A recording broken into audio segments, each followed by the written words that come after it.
When WJZ viewers saw freezing children and broken down city classrooms, suddenly everybody asked, what happened to all the casino money that was supposed to help the schools? Many of you voted to legalize gambling after being swayed by the casino campaign.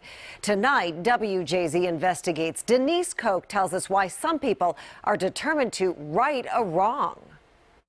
It'll generate hundreds of millions for schools. We'll lose hundreds of millions for our schools. As governor, I can promise you that money will go to education.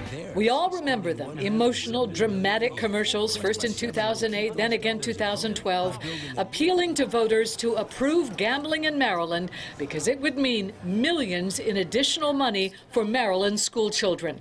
And with independent audits required by law, Question 7 means millions for Maryland schools, guaranteed. Slots for Tots, it was called, and it passed. But Comptroller Franchot, a target of the gaming industry, was a vocal opponent. The problem is that it was always a hoax, and it continues to be a hoax, perpetrated on the public.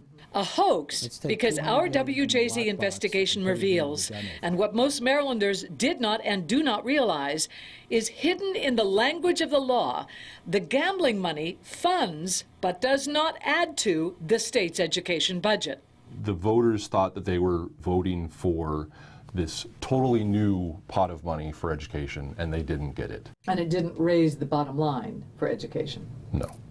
To illustrate, these blue chips represent the money the state spends on our schools.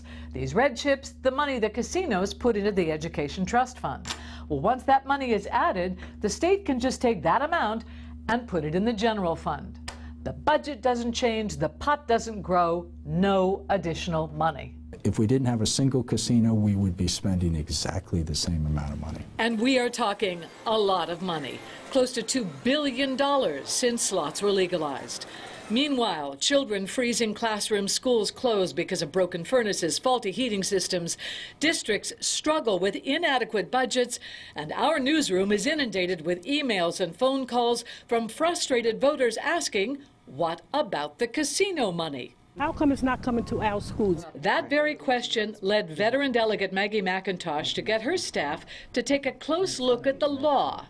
Guess what she found? Lo and behold, the language did lead you to believe you were voting for new additional funding. And that revelation has McIntosh and Senator Joan Carter Conway co-sponsoring a bill to protect the Education Trust Fund money and to make sure in the future those millions become an additional source of money for our schools, our children. Over a period of 4 years, we are going to increasingly make it 25%, 50, 75, and then 100% supplemental on top of the formula.